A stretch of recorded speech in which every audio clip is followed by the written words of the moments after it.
कल से सर यही चीज खबर तो यार कैसे समझा जाए, क्या फर्क है इंडिया और भारत में, क्यों इस पर तुल है? कुछ नहीं, देखिए कई दफा कई लोग आलोचना की दृष्टि से कुछ कहते थे, कभी कभी अपनी पॉइंट हम ही लोग कहते थे कई दफा कि भारत भारत से हमारा तात्पर्य होता था कंट्री साइड, गांव देहात, गरीब, और इंडिया तो वो एक मतलब एक मुहावरे के रूप में इस्तेमाल होता था, लेकिन दोनों का अन्योनाश्रय संबंध है।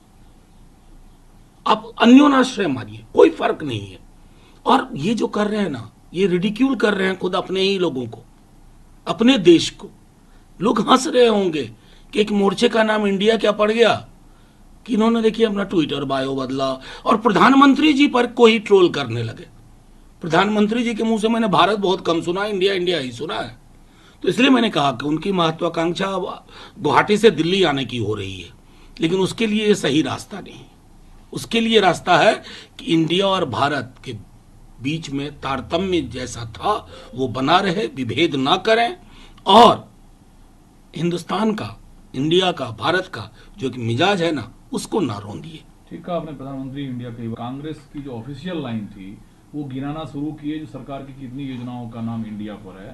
तो भाजपा सरकार भी इंडिया नाम लेती है, उस आड़ में छुपने की क्या जरूरत है? मैं सीधी सी बात कह रहा हूं कि इससे ज्यादा बेमानी बेमानी यूजलेस बहस हो ही नहीं सकती। क्या साहब कहां लेके आ गए देश को कि नाम पर चर्चा को इतना घटिया लेवल पर आप ले जा रहे हैं। इससे पता चलता ना कि हमारी राजनीति बीते 9 वर्षों में कितना दूषित कर दी गई है। It has been polluted. इसको क्लीनिंग की जरूरत है, क्लीन एयर की जरूरत है, और वह तभी होगा जब इंडिया लड़ेगा, भारत जीतेगा। यूनानिमस नाम चुना, यकीनन जब 26 दल यहाँ जुटे और सभी दल ये कहते हैं कि वहाँ आपसी भाईचारा दलों के बीच इतना दिखा, तो कुछ अलग अलग और नाम प्रस्तावित हुए होंगे। फिर इसमें यह है कि नीतीश कुमार जी नाराज हो गए, उनसे पूछा नहीं गया। कितने नाम प्रस्तावित हुए थे, कैसे ये नाम तय हुआ? देखिए यही बात है कि अक्सर जो मैंने कुछ ट्वीट बाहर देखे, वैसे लोगों के ट्वीट थे जिनको मीटिंग के अंदर की जानकारी नहीं थी। मीटिंग खुले मन से लोकतांत्रिक तरीके से हुई, और एक लोकतांत्रिक दल में जो होता है, हर व्यक्ति, हर दल ने अपनी अपनी राय रखी। 5-7 नाम आए, हर नाम पे चर्चा हुई, विशद चर्चा हुई, किसी ने किसी को रोका नहीं। हर व्यक्ति अपने हिसाब से उसने चीजों को रखा कि इस नाम के पीछे क्या भाव होना चाहिए, इस भाव के लिए कौन सा नाम उपयुक्त होगा। 5-7 चीजों पर चर्चा हुई। अंततः अधिकांश सदस्यों ने इंडिया पे अपनी राय रखी।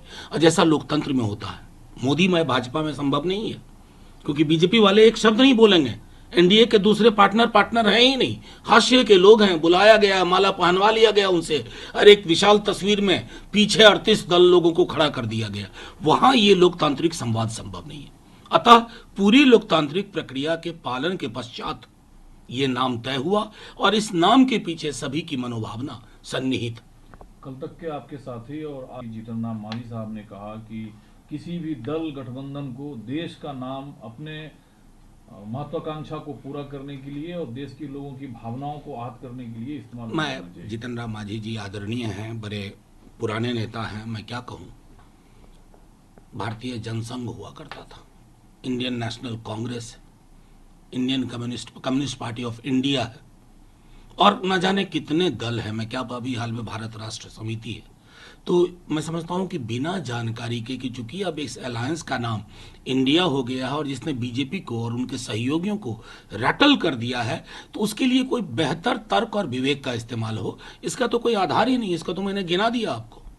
एक बहुत यूनिक मायावती जी आती हैं, वो कहती हैं विपक्षी गठबंधन से दूरी बनाए रखने के लिए बहुजन समाज पार्टी को सभी कमजोर वर्ग वोट दें, केवल बसपा को, ताकि अन्य गठबंधन केंद्र या राज्य में मजबूत सरकार ना बना सके।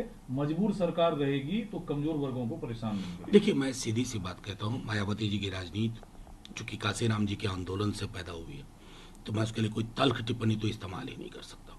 मेरा सिर्फ यह मानना है कि आने वाले दिनों में लोगों की धड़कन, लोगों की जुबान, लोगों की परेशानी जो प्रस्फुटित होगी, जो एक्सप्रेस होगी, वो उसको सुनेगी, और उसको सुनने के पश्चात मायावती जी एक बेहतर निर्णय लेगी इंडिया के हक में, भारत के हक में। इंडिया आप लोग रखे तो देश के नाम पर शिकायत, चुनाव आयोग से भाजपा नेता ने शिकायत किया है कि देश के नाम को घसीटा गया है।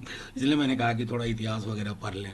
ये अलायंस है और अलायंस का नाम वैसे उससे पूर्व भी कितने दलों के नाम में इंडिया और इंडियन रहा है।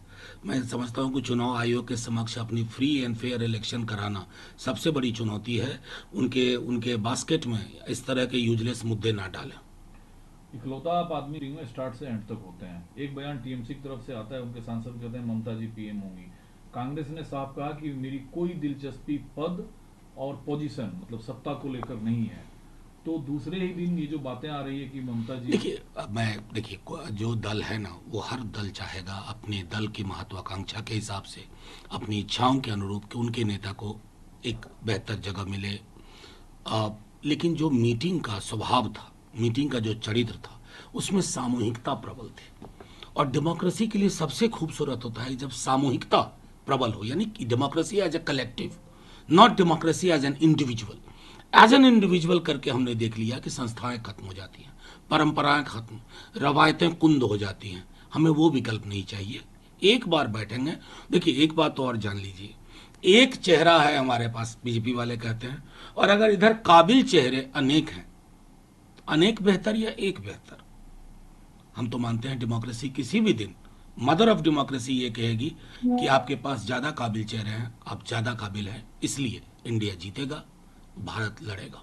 तो समावेशी लोकतंत्र हो, आप लोग मंच सजाए। आज वृंदा करात ने कहा ममता बनर्जी जो डिक्टेटर है। देखिए ये भी चर्चा वहां हुई है, इसलिए मैं समझता हूं कि कोई हर दल स्टेट में जहां पॉलिटिक्स हो रही है वहां द्वंद्व है, उसे कहां इनकार है। सारे नेताओं ने कहा, हमारे खुद के नेता ने कहा कि ये स्टेट लेवल कॉन्फ्लिक्ट होगा, उसको कैसे बेहतर रिजॉल्व किया जाए, यही मंत्र इस मीटिंग से शेप लेना शुरू किया है। और अगली मीटिंग तक मैं समझता हूं कि निश्चित तौर पे कोई एक ऐसा प्लेटफॉर्म बन जाएगा जहां इस तरह की शिकायतें हों या आलोचना हो थोड़ी बहुत, उसको सेटल कर दिया जा सकता है। नमस्कार, मैं हूं मानक गुप्ता। अगर आपको हमारा ये वीडियो पसंद आया हो तो इसे लाइक और शेयर जरूर करें, और हाँ, हमें सब्सक्राइब और फॉलो करना ना भूलें ताकि आप देश और दुनिया की कोई खबर मिस ना करें। तो जुड़े रहिए हमारे साथ और देखते रहिए न्यूज़ 24।